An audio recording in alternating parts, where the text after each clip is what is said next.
방학인데 너무 안 놀아주는 거 아니야? 미안해 캔디야. 엄마가 새만금에 요즘 사람이 너무 많이 방문하다 보니까 바빠져서 그래. 방학인데 밥도 제대로 챙겨주지 못해서 진짜 미안해 캔디야.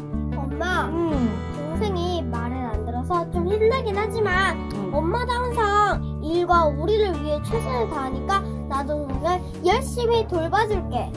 엄마가 일을 위해 최선을 다하는 걸 우리 캔디가 어떻게 알아? 와, 엄마랑 이제 출근을 아침에 하다 보니까 엄마에 대한 배려심이 더 깊어졌네. 내가 직접 응. 엄마를 보니까 너무 힘들 것 같아서 응. 나도 이제 내가 할 수 있는 일에 최선을 다해서 실행해 보려고요. 와, 엄마는 물론 바빠서 좀 어쩔 때는 우리 캔디 때문에 속상할 때도 있어. 많이 못 챙겨주니까. 그렇지만 이렇게 실행이라는 단어도 알고 바쁘지만 우리 지혜롭게 서로 최선을 다해서 또 이 방학을 잘 이겨내보자. 예, 저도 최선이 무엇인지 자꾸 생각해 볼게요. 고맙습니다, 캔디야. 안녕하세요. 토지를 바삭하게 분석하고 또 새만금을 바삭하게 분석하러 다니라 매일 바쁘게 보내고 있는 캔디 엄마 빠시기의 조영식입니다. 아빠들 오늘 저녁에는 엄마들한테 애썼다고 꼭 안마 한번 해주세요. 방학이라 진짜 엄마들 정신없이 바쁜 생활을 지금 하고 있습니다. 저도 엄마지만 또 이 바쁜 일정이 여러분들한테 사인을 알려준다는 것을 알려드리기 위해서 말씀드린 거예요. 제가 뭐 애엄마다고 여기서 말씀드리는 게 아니라 여러분 새만금에 이제 투자를 하려고 오신 분들을 보면요, 예전에는 새만금은 말이죠 언제 이렇게 해서 될 겁니다부터 제가 브리핑을 해서 여러분들과 함께 했다면 지금은 패스예요.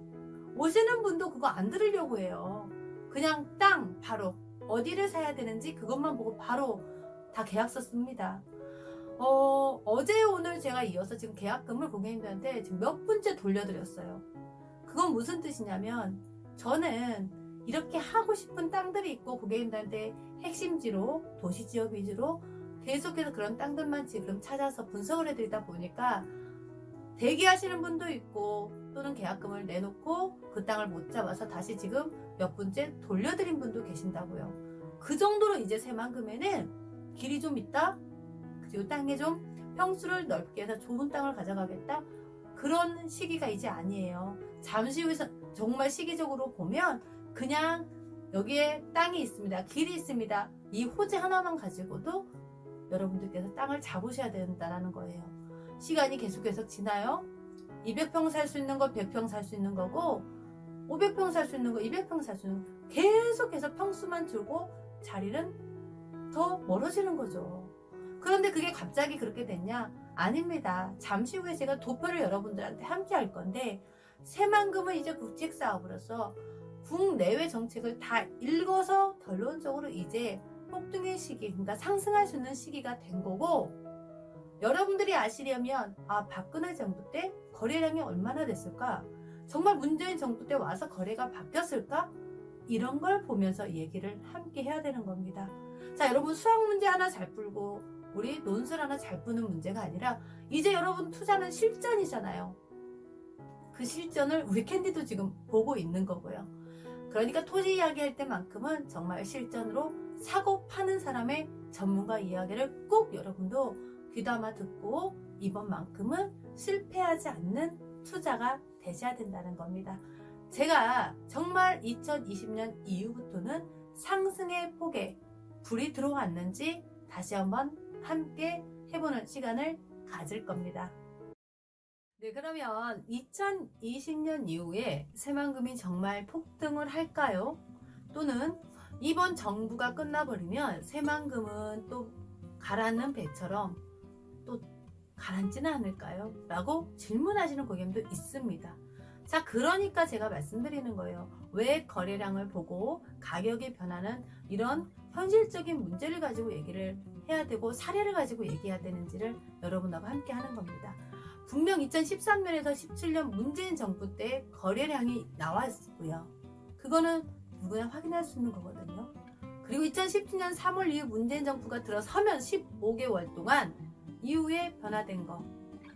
진짜 그럼 2020년 새만금이 폭등하냐로 갈 수 있다는 거죠.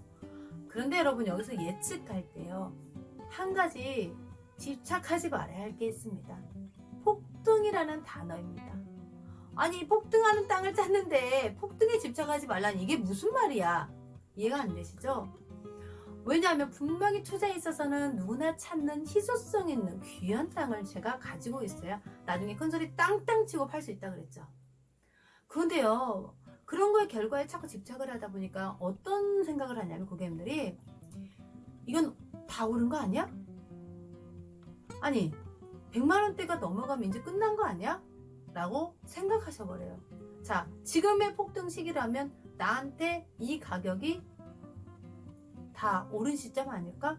자꾸 그런 결과값에 지금 기준을 맞춰버려요. 여러분 이제 시작이다라고 지난번 제가 거래량을 보면서 2017년도에 멈춰 있으면서 쭉쭉 상승하는 그 거래량을 함께 했었잖아요. 폭등할 수밖에 없는 조건이 기본적인 게 무엇인지 거기에 여러분이 치우쳐져야 진짜 땅을 찾아갈 수 있다는 겁니다. 그러면 상승하는 원리를 파악해야겠죠. 그렇죠. 네.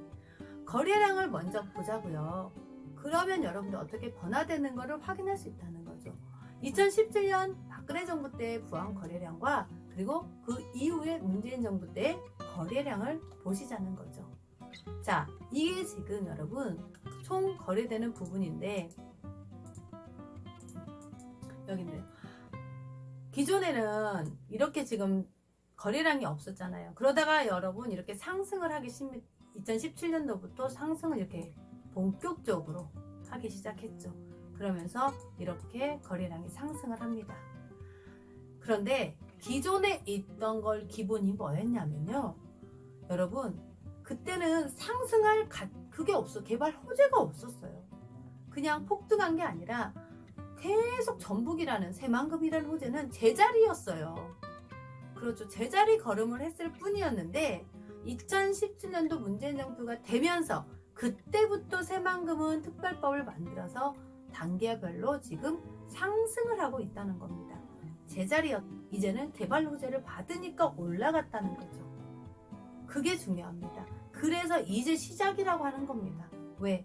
3년 동안 그동안 이제 새만금을 어떻게 개발해야겠다라고 기본적인 도로나 구성망이 이제 나왔고 인프라가 구축이 되면서 SOC가 되면 그 다음에 뭐가 돼요? 인구 유입이 되면서 이제는 시작의 단계가 됐다는 겁니다.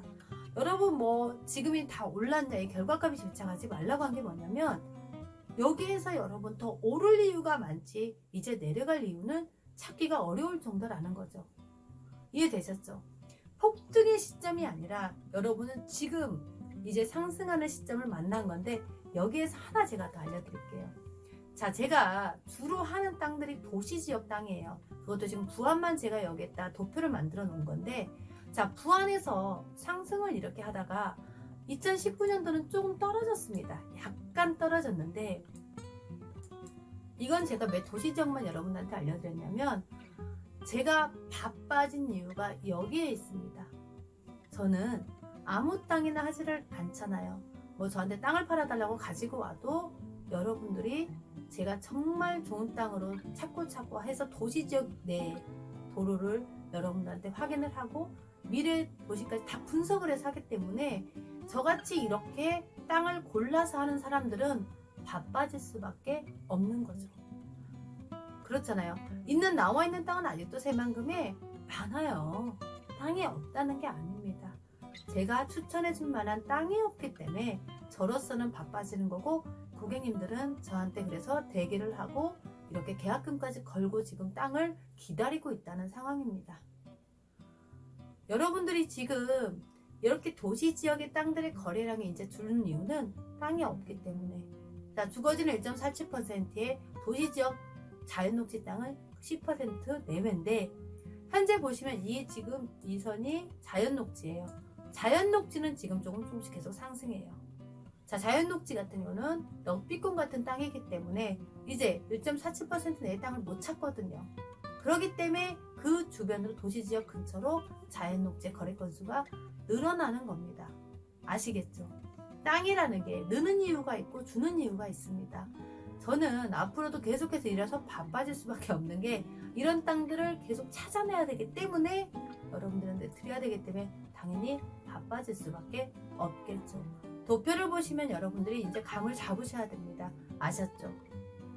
이렇게 하나 여러분들한테 또 팁을 드리면 외국인의 거래 건수를 보면요. 새만금 이제 진짜 되는구나 하고 감 잡으셔야 되죠.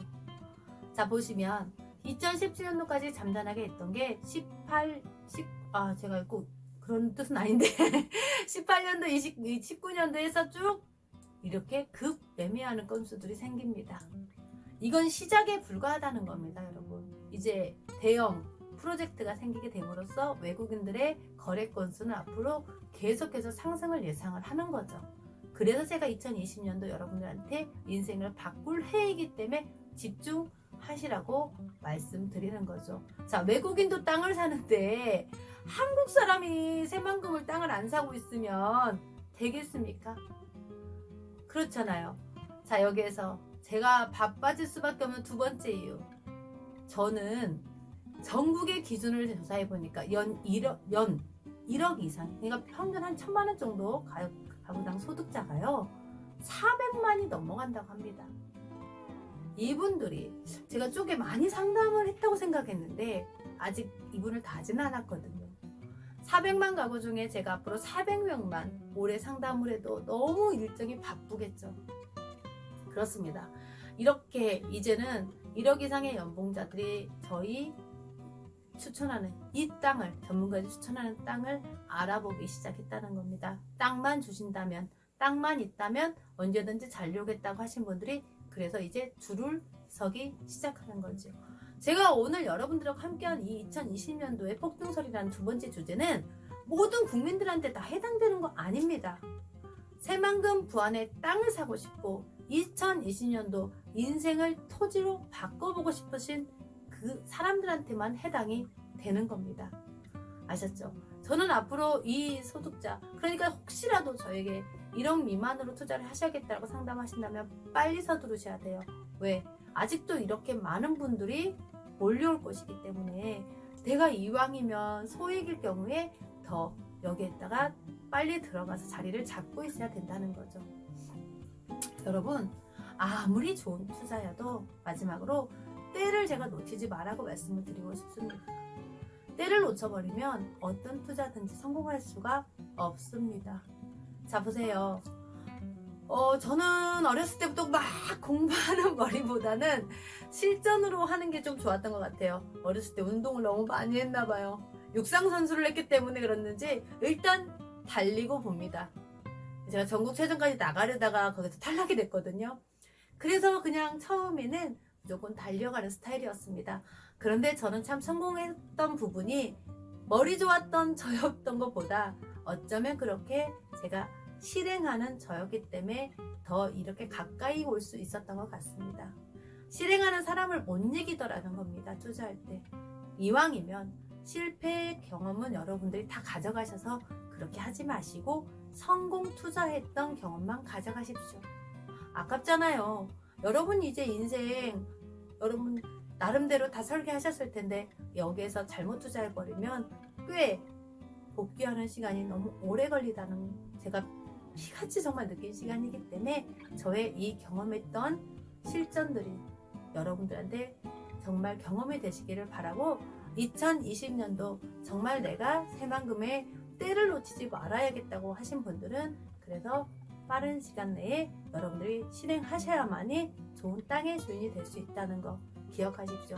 제가 말씀드린 것처럼 2020년도 이제 거래할 수 있는 땅들이 줄어들고 있습니다. 그걸 기억하셔서 여러분들은 실행하시면 되겠습니다. 토지쟁이 빠시기 엄마 오늘은 여기까지입니다. 감사합니다.